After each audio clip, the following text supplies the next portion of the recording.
Китайский режим пытался оправдать себя, отрицая вину в бесчеловечном геноциде в Восточном Туркестане, утверждая, что полицейские контрольно-пропускные пункты под названием «Станция правоохранительных органов», которые созданы для подавления надзора за населением Восточного Туркестана, якобы существуют для продвижения и защиты прав человека. По данным китайского пропагандистского агентства Goddaq Network, Синьцзянь-Уйгурский автономный район в Восточном Туркестане является 14-й провинцией Китая. На пресс-конференции Народного съезда Чан Чжунькуань, секретарь партийной группы и заместитель председателя профсоюза рабочих Синьцзянь-Уйгурского автономного района, рассказал журналистам о нынешней ситуации в Восточном Туркестане, вводя в заблуждение и озвучивая ложные сведения. Так, Чжан Чжунькуань заявил, что Китай создал более 300 станций правоохранительных органов по всему региону, включая города, деревни и поселки для обеспечения безопасности населения и обеспечения защиты интересов людей, координации профсоюзов и юристов на всех уровнях. Чжан Чжунькуань подчеркнул, что полицейские контрольно-пропускные пункты предоставляют услуги для наилучшего социального обеспечения. Всемирный уйгурский конгресс номинирован на Нобелевскую премию мира 2024 года, что, как сообщается, является вторым случаем, когда эта организация была номинирована на эту награду. В пресс-релизе Всемирного уйгурского конгресса от 6 февраля говорится, что Алексис Брунель-Дучеппе, депутат парламента Канады и заместитель председателя Международной комиссии по правам человека, и Джулио Терци, итальянский сенатор и бывший министр иностранных дел Италии, номинировали Всемирный уйгурский конгресс на Нобелевскую премию мира этого года.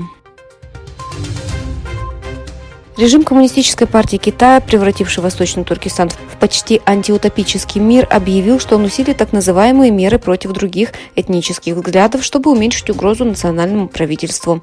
Как пишет China Southern Morning Post, чтобы избежать идеологических рисков, власти Китая сообщили, что Центральная комиссия Китая по делам национальности ужесточит контроль за мнениями и дискуссиями на всех сайтах социальных сетей, касающихся всех видов этнических групп, противоречащих общепринятому мнению китайцев.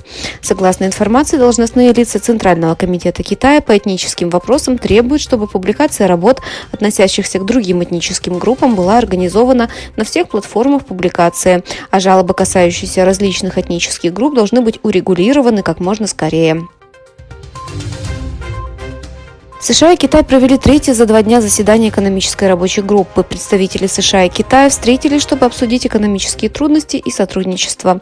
В заявлении, касающемся встречи, были затронуты вопросы, вызывающие озабоченность официальных лиц США, в том числе практика промышленной политики Китая и избыточные производственные мощности, а также влияние, которое это окажет на американских рабочих и фирмы. В заявлении Министерства финансов США сообщается, что встреча, состоявшаяся 5-6 февраля, была первой встречей экономической рабочей группы в 2024 году и впервые была проведена в Китае. Операции Мастербанка Китайской Народной Республики, работающего с российскими импортерами, приостановлены. Как сообщает газета «Ведомости», коммерческий банк Чжучжоу уведомил своих клиентов о приостановке операций с Россией. Источники газеты сообщили, что на прошлой неделе руководители банка уведомили клиентов о том, что они приостановят ведение бизнеса с белорусскими или российскими компаниями и частными лицами.